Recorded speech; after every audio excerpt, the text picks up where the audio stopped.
las gracias a nuestra audiencia por llegar a este punto. Tal como lo prometimos, hemos traído a una experta en el ámbito de la psicología, Ana María Pinzón Barrios, psicóloga de la Universidad del Rosario, especialista en psicología de las organizaciones y servicios de la Universidad Bolonia.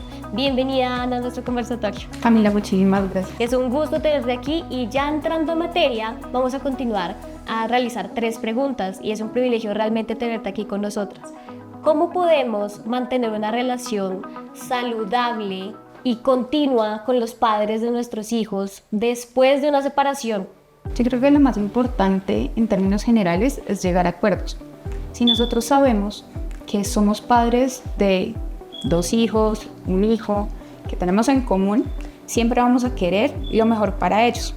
Si queremos lo mejor, tenemos que llegar a acuerdos sobre las normas, sobre los diferentes temas que de una u otra manera van a influir en su desarrollo. Si nosotros logramos una comunicación, bien sea por un acuerdo escrito o verbal, vamos a facilitar el desarrollo de nuestros hijos. ¿Qué recomendaciones darías específicas para compartir el tiempo con los hijos en común después de una separación sin que esto genere conflictos o afecte la relación de cada uno de ellas? Yo creo que ahí lo más importante en realidad es que cada uno de nosotros piense en el bienestar de nuestros hijos, no en el propio. A veces nosotros quisiéramos compartir más tiempo con nuestros hijos después de una situación de separación, pero eso no siempre les da estabilidad.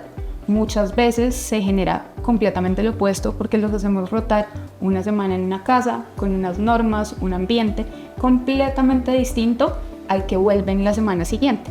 Y eso genera muchos impactos psicológicos y neurológicos a largo plazo.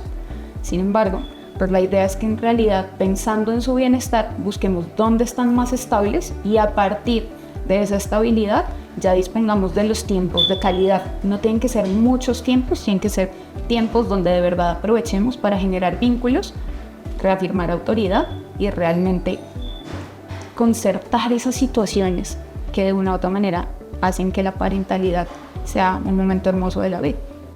Es muy importante lo que estás diciendo y pensarían varios de nuestros usuarios que la solución sería la custodia compartida.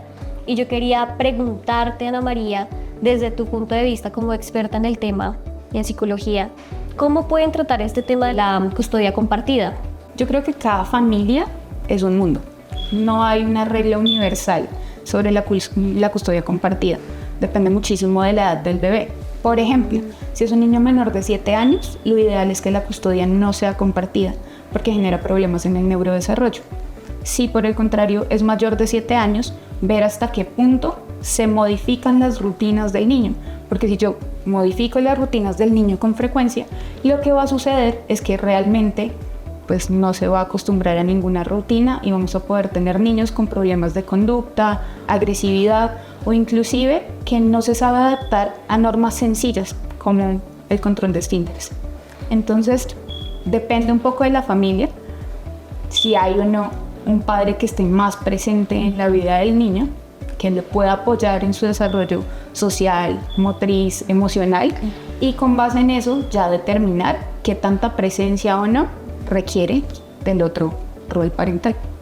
¿Cuáles son esos posibles efectos positivos o negativos que podría tener la custodia compartida en el desarrollo emocional y psicológico de los niños, así como en relación entre los padres? Si la relación entre los padres es una relación positiva, que de una u otra manera facilite que ellos tengan una comunicación abierta, que puedan celebrar fechas especiales juntos sin generar mayores conflictos, la custodia compartida puede llegar a ser una buena opción, sobre todo si tenemos hijos que ya tienen una edad un poco más avanzada y pueden establecer sus propias rutinas, gustos y demás. Si por el contrario son niños en etapa de desarrollo, la custodia compartida no siempre es lo mejor. Hay que mirar el caso de cada niño, pero hay niños que han mostrado problemas, por ejemplo, de trastornos de estrés postraumático, simplemente por el hecho de pasar mucho tiempo con un padre con el que no se lleva por obligación judicial y que de una u otra manera resulta maltratador. Entonces no se trata de compartir el mismo tiempo, sino que la calidad del tiempo que se comparte con el niño sea una calidad realmente buena, que yo me preocupe por él, no simplemente por ganar una batalla legal. A nuestros usuarios, en este caso, ya tuvimos opinión de una experta en la materia. En este caso, sería importante que nos contaras a nuestra audiencia ante quién deben acudir o cómo pueden sobrellevar este tipo de situaciones en una casa. Depende muchísimo de cada quien, pero realmente asesorarse de profesionales es una muy buena idea. Si ustedes saben que su familia está atravesando por un proceso de transición difícil para alguno de sus hijos o para todos ellos, es importante que los puedan valorar, que de una u otra manera sepan en qué estado están y a partir de eso puedan determinar un curso de acción para cada uno. Eso incluye trabajo social, si es de contexto de familia, incluye psicología, si ven que es algo emocional o de conducta, inclusive psiquiatría, si ven que hay un trastorno del estado de ánimo o duran mucho tiempo sin comer, sin dormir o han cambiado sus hábitos de manera significativa, y obviamente la asesoría legal en casos en los que tengan dudas. Bueno, el llamado a toda nuestra audiencia que esté sucediendo, si este es su caso, lo invitamos a que también pues realice esa consulta con una psicóloga experta. Entonces, muchas gracias Ana María por dar esta opinión, muchas gracias por venir el día de hoy a este conversatorio. Gracias a ti, Camila, y a todos por recibirme.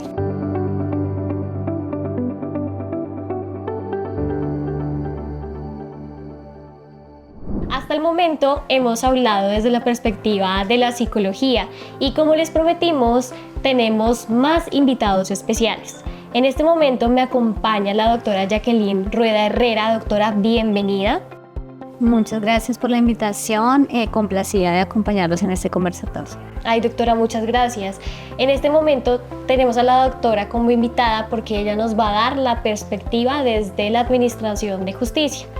Les voy a decir, la doctora Jacqueline es abogada de la Universidad Nacional de Colombia con título de especialista y magíster en Derecho Privado Económico de la misma universidad, especialista en Derecho de Familia, Procesal y Probatorio de la Universidad Colegio Mayor de Nuestra Señora del Rosario. Ha sido docente de estas mismas instituciones y otras como la Universidad Católica, la Universidad Antonio Nariño y la Universidad Colegio Mayor de Cundinamarca. Tiene una amplia experiencia en el sector privado y en el sector público, tanto en el litigio como en asesoría independiente. Asimismo, en este momento funge como juez civil municipal de Mosquera, Cundinamarca.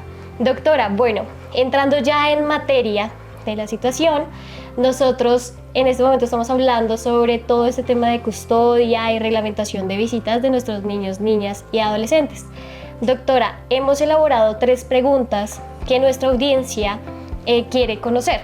La primera de ellas es, ¿qué opiniones y recomendaciones tiene usted respecto a la custodia compartida de nuestros niños, niñas y adolescentes? Bueno, digamos desde la perspectiva de la Administración de Justicia, ¿qué se puede evidenciar? Considero que la custodia compartida digamos, es muy importante para las familias, porque es mantener ese vínculo, mantener esa relación directa de los hijos con sus padres. Pues precisamente porque ante un proceso de separación de unos padres, se resquebrajan esos hilos y esos conductos que se tienen con esos hijos que van a quedar ahí como en la mitad. Pero ¿qué sucede? Que esa custodia compartida debe ser analizada con mucho cuidado. Eso no se puede tomar a la ligera, es necesario tener en cuenta las situaciones de vida de cada uno de esos padres, ya que al momento de esa separación, pues sus ritmos de vida cambian, sus costumbres muchas veces también cambian y muchas veces también pues se forman otras familias de esas parejas que pues ya se han separado. Entonces sí es importante tener en cuenta esas situaciones particulares de convivencia de cada uno de esos progenitores. ¿Por qué razón? Porque cuando se habla de custodia compartida, el niño no puede quedar en la mitad de pronto de estar de un lado para otro con cada uno de sus padres. Por lo tanto, sí es importante garantizar una estabilidad emocional. La estabilidad emocional es fundamental para el desarrollo del niño, para ese adulto que queremos darle a la sociedad. Y que es difícil mantenerla, ¿cierto, doctora? Por supuesto, cuando hay una custodia compartida es, digamos, más difícil garantizar esa situación. Hay pautas de crianza distintas, hay normas de comportamiento distintas. ¿Y qué se espera con una custodia compartida? Que esos padres entiendan la importancia de la estabilidad emocional de su hijo. Para ello, pues es necesario que existan unas pautas de comportamiento muy similares en los dos hogares en donde el niño va a permanecer su tiempo. Que exista una custodia compartida significa también unos tiempos del niño para compartir con sus progenitores, ¿no? Sí, porque, digamos, cuando hablamos de visitas, cuando hablamos de la reglamentación de visitas, por lo general los hablamos desde el punto de vista de compartir un espacio corto de tiempo. Por lo general son los fines de semana con el padre que no tiene la custodia. Cada 15 días. Exacto. Y una custodia compartida no se puede convertir en eso. Una custodia compartida es garantizar que ese niño comparta realmente con su progenitor o su progenitora.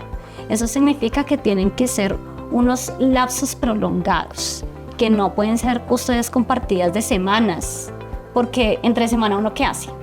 No, pues Se va a es un trabajar. tiempo muy poco, o sea, sería por las tardes, noches que podría compartir este progenitor. Exactamente. Entonces lo que se tiene que garantizar es que el niño realmente comparta con sus padres. Y si lo empezamos a pensar, digamos, desde el punto de vista semanal, pues en realidad el niño no está compartiendo con sus padres. El padre va a estar trabajando y pues realmente el compartir va a quedar nuevamente en el fin de semana. ¿Qué se ha logrado? Pues no mucho. Considero que sí se debe tener en cuenta esos lapsos prolongados. ¿Cuál sería de pronto ese lapso, doctora, que se recomendaría dar? Pues yo creería que menos de un mes no podría establecerse. Inclusive, considero desde mi perspectiva y punto de vista personal que ojalá unos tiempos mucho más amplios. 2, 3 meses que el niño pueda compartir en un hogar, sentar sus bases de comportamiento, sentar su rutina diaria y mantenerla, ¿no? Y si las pautas son similares al otro hogar, pues va a funcionar perfectamente. Pero también esto cómo se garantiza con una vigilancia permanente. De No parte de solo- los dos progenitores. Exactamente, y no solo de los progenitores, también se requieren profesionales. El momento del juez tomar una decisión se basa en informes que rinden los profesionales, equipos interdisciplinarios, un psicólogo, un trabajador social, que se realicen esas visitas en esos hogares. Pero esa vigilancia en una custodia compartida creo que sí debe prolongarse en el tiempo para garantizar precisamente eso. Sí, claro, totalmente necesario. Es fundamental, yo creo que es fundamental garantizar esa permanencia de los padres con sus hijos y de sus hijos con sus padres. Es lo primordial que se debe tener en cuenta al momento de tomar una decisión como esta. Sí, a pesar que es una decisión difícil, yo también estoy de acuerdo con la doctora, a veces un tiempo más prolongado, en un mes no se considera pues suficiente para que el progenitor o progenitora pues tengan esas pautas de crianzas realmente sentadas. Va a tener una inestabilidad de ese niño, niña, adolescente. Y ya continuando con esta segunda pregunta, Doc, ¿qué opiniones tiene usted frente a la proscripción del uso del síndrome de alienación parental emitido por la Corte Constitucional en relación de los procesos de familia? Bueno, pues la verdad yo sí estoy de acuerdo con que se haya proscrito dicho término. Considero que los jueces, los abogados, los profesionales del derecho no tenemos ese conocimiento científico para catalogar este tipo de situaciones. Muchas veces creo que tomamos las cosas como a la ligera, que tomamos este tipo de conceptos que no son propios de nosotros, sino que se han venido desarrollando en otros países y los venimos simplemente adoptando en las decisiones. Y eso puede ser peligroso. Yo creo que cuando uno utiliza la palabra síndrome significa que hay una afectación psicológica, síndrome significa una situación médica distinta y nosotros no somos los profesionales en eso. Entonces sí creo que la Corte tiene razón en indicar, esperemos, no utilicemos ese término, no utilicemos este lenguaje hasta tanto pues realmente no esté avalado en nuestro país, que hayan unos estudios serios respecto de cómo se presenta. Ahora, ¿por qué? Pues porque no todas las situaciones de conflicto, digamos, que tienen los padres con los hijos o entre los mismos, la misma expareja, van a generar un síndrome, un tipo, digamos, de afectación de esas características, es decir, algo clínicamente demostrado, desarrollado. Entonces, si nosotros utilizamos esos términos, empezamos a ver que todos los comportamientos se van a ir hacia allá. Y no necesariamente es eso. Y es lo que se estaba utilizando, ¿no? Porque así mismo nosotros veíamos que varios de nuestros abogados, pues, en general en Colombia, utilizaban este término para poder de pronto, en defensa de algunas situaciones, pues dentro de estos procesos utilizaban eso para poder utilizarlo de defensa propia. Claro, porque es que allí, digamos, se pueden enmarcar muchas cosas, muchas situaciones, y eso es lo grave de utilizar esta terminología. En cambio, como la Corte sí ha venido diciendo, venga, no utilicemos esa terminología y más bien seamos un poco más cuidadosos en analizar precisamente cuáles son esos factores que están afectando a ese niño, a ese adolescente, a ese padre o a esa madre. Porque es que hay unos entornos diferentes, pueden ser pautas de comportamiento, pueden ser también situaciones de violencia, y en cada uno de esos escenarios hay que tomar medidas y no necesariamente es la misma. Entonces sí se debe proscribir esa terminología, digamos, científica y médica, pero pues también se debe tener mucho cuidado, y pues más en los procesos judiciales y cuando uno va a tomar una decisión, muchísimo cuidado en cuáles son esas situaciones puntuales que se presentan entre esas exparejas y con los niños específicamente. Doctora, y pues en este caso nosotros sí pues hemos visto en varios de estos procesos en el ámbito familiar, pues que sí se da como un uso de parte de algunos de los progenitores para poder hacer algún tipo de manipulación con los niños, niñas y adolescentes. ¿Cómo podríamos de pronto llamarlo en ese caso?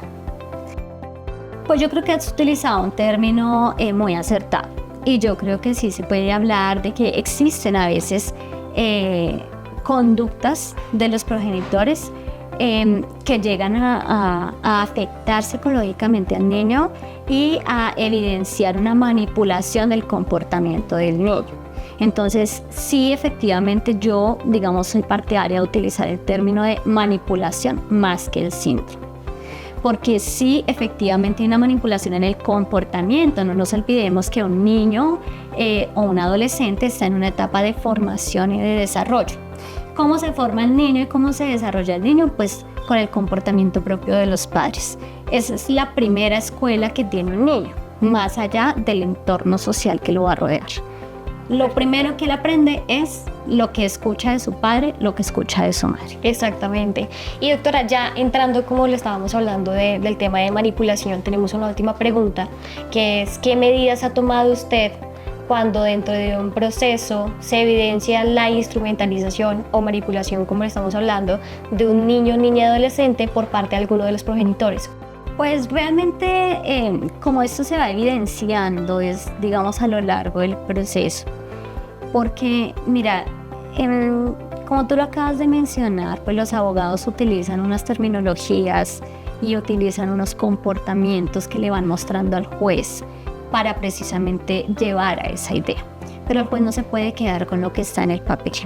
Entonces, digamos, yo como funcionaria judicial, que he hecho, me gusta mucho hacerle entrevista a los padres, me gusta mucho ampliar ese interrogatorio de esos padres para realmente conocer ese comportamiento de esos padres, porque el papel aguanta todo, dicen por ahí. Pero que existen situaciones de manipulación, existen. Que existen situaciones de violencia, existen. Pero no solamente porque se pone en el papel o porque uno de los dos lo afirma, existe. No. Creo que siempre se debe garantizar un debido proceso. Totalmente. En absolutamente todas las situaciones. Y ese debido proceso implica esa profundidad, esa profundización en ese interrogatorio. Y bien lo dice la norma, hay que hacer un interrogatorio exhaustivo, más allá de lo que tú ves en el papel. Con base en eso, pues precisamente se evidencian este tipo de situaciones. Entonces se pueden manejar, por ejemplo, para poder, digamos, no tomar una decisión, digamos, tan drástica, porque en últimas, ¿quién resulta afectado? Pues el niño, niña, adolescente, claro está. Exactamente. Entonces, ¿qué es lo importante? Miremos, ¿cuál es la situación? ¿Los dos padres tienen derecho a ver a sus hijos? Sí, ¿Y los niños tienen derecho a ver a sus padres? también. Entonces hay que garantizar esa convivencia, hay que garantizar esa participación, hay que garantizar ese derecho a la familia, ¿sí? Y ya en casos muy extremos será la última decisión la de definitivamente separar a ese hijo de sus padres. Pero mientras se pueda mantener, ¿qué se puede hacer? Pues para eso existe el régimen de visitas, para eso existen también, por ejemplo, visitas supervisadas, visitas ante las autoridades, por ejemplo. Y ya que me preguntas específicamente qué medidas he tomado, en alguna ocasión que alguna persona pues me indicaba su derecho de la no confrontación. Entonces fue una audiencia pues un poquito difícil, porque ante la no confrontación es como la otra persona puede defenderse de la prueba que yo estoy tomando. Sí, total. Pero ahí ya empieza uno a tener esa visión y esas pautas. Y claro, pues no puede la persona ir a visitar el niño a esa casa, no puede encontrarse con esa persona. ¿Qué podemos hacer? Pues vamos ante una autoridad, porque si hay una situación de violencia, pues hay que ponerle atención a eso. Sí, generalmente algunos de los usuarios que han tenido ese evento en que existe una violencia en el ámbito familiar, pues han dado como solución acercarse al CAI más cercano, encontrarse allí y entregar a su niño, niña y adolescente, en ese caso para las visitas. A mí me parece complejo, eso Sí. del CAI me parece complejo, porque el niño está viendo la imagen de la policía. Y la policía, realmente pues los niños cuando asimilan a un policía es algo malo está pasando. Algo malo está pasando. Entonces, sí. me parece como complejo. Yo qué he hecho y qué hice en ese caso, autoricé unas visitas supervisadas, pero ante la comisaría de familia o en el Centro Nacional de Bienestar Familiar, Sí, en claro. un lugar específico para el niño. Claro, es más amigable, es más como pues, más personal. De pronto en el CAI, como tú lo dices, sí ya se maneja pues asociado como ya a un tema grave. Exactamente, el niño puede pensar que hay una situación vulneradora. En cambio, digamos, en estos lugares se pueden facilitar ambientes especiales para el niño. Hay muchos lugares, por ejemplo, los centros zonales de bienestar familiar, que pueden tener una sala, por ejemplo, de juegos para los niños, ¿sí? Inclusive, por ejemplo, aquí en los juzgados de Bogotá, hay una sala especial para los niños, y es como una sala de juegos, está absolutamente decorada para los niños. Entonces, eso es muy chévere, porque si uno pusiera, por ejemplo, una visita supervisada, va a haber una autoridad, va a haber una persona también de la familia del niño. Para eso es la familia extensa. Por eso es que hay que hacer el interrogatorio exhaustivo para conocer esa situación. Y aparte de eso, el niño va a estar en un lugar adecuado. En un lugar, por ejemplo, en un salón de juegos, pues el niño va a poder compartir con su padre, va a poder el padre jugar con su hijo en ese salón de juegos, y va a haber un acercamiento mucho mayor que si fuera simplemente entregárselo en el CAI y usted mire qué hace, porque Sí, él se va a ir de ahí, de ese lugar, y uno no va a poder verlo. O peor aún, tener una visita con el policía al lado. O sea, me parece eso que va a poner a ese niño en una situación peor. Entonces, sí, lo he garantizado es con ese tipo de visitas en esos lugares específicos. Y doctora, de pronto ahí, en ese caso que hablábamos sobre esa manipulación, instrumentalización, ¿cuánto de pronto serían los signos, o de pronto qué situación daría para que fuera una instrumentalización o manipulación de esos niños? Pues es que es complejo. Mira, aquí es muy importante esa relación que va a tener ese niño y esos progenitores con ese equipo interdisciplinario. O sea, yo creo que en familia es súper importante y súper valioso esos conceptos del equipo interdisciplinario. ¿Y qué es un equipo interdisciplinario? Pues que haya un psicólogo, que haya un trabajador social, ¿cierto? Que hayan incluso médicos que puedan revisar el estado físico del niño para poder determinar esa situación. Y es que esas presiones, pues ellos son los profesionales en ese asunto.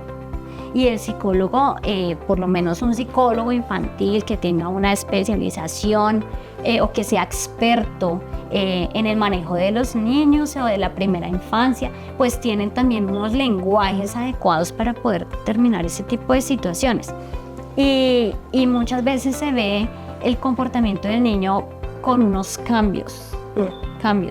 Eso por lo general se nota cuando hay un cambio drástico en el comportamiento del niño frente a su padre o a su madre.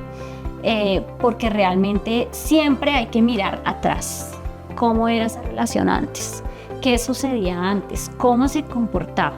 ¿Y por qué de un momento a otro cambia? Eso es un signo, por ejemplo, de alerta. Porque si el niño a los 6 años estaba con el papá súper bien, paseaban, jugaban, iban al parque, y hoy a los 7 años es un niño que ya no quiere saber de su padre, que no quiere estar con él, que no quiere ir a la casa, algo está pasando. Eso es un signo. Total. Por eso hay que profundizar, porque qué tal algo esté pasando, porque allá con su padre sí está pasando una situación de violencia. Pero puede ser que algo está pasando porque la mamá es la que le ha venido diciendo cosas. O al contrario, ¿no? También tenemos situaciones en que son los padres los que hablan mal de las mamás. Sí. Y entonces empiezan a llegar a la casa también y a ser rebelde con la mamá. Entonces esos cambios de comportamiento drásticos del niño frente a sus progenitores es un signo de alarma y que solamente un profesional nos lo muestra y nos evidencia eso. Doctora, de verdad, muchas gracias por toda la información que nos está dando. Va a ser de mucha utilidad para todos nuestros usuarios. Ya conociendo todos esos puntos, doctora, le agradecemos por su tiempo. Gracias por hacer parte de este conversatorio en la Fundación. No, muchas gracias a ustedes por la invitación y solamente quisiera agregarles que aquí en el derecho de familia, sin importar en qué clase de proceso estamos, es súper importante hacer un seguimiento del niño. Total. Y los principales llamados a hacer ese seguimiento son los mismos padres. Cómo se comporta mi hijo, cómo reacciona mi hijo, y si yo quiero lo mejor para él, siempre pensar en hacer hasta lo imposible para que ese niño tenga una estabilidad emocional, una salud física y mental saludable. Es lo importante. Siempre es importante el niño primero. Importante esa invitación que nos da la doctora, realmente llamados a hacer este ejercicio a todos nuestros usuarios. Le agradecemos nuevamente, doctora, por estar Gracias aquí. a ustedes, muy amables, por la invitación.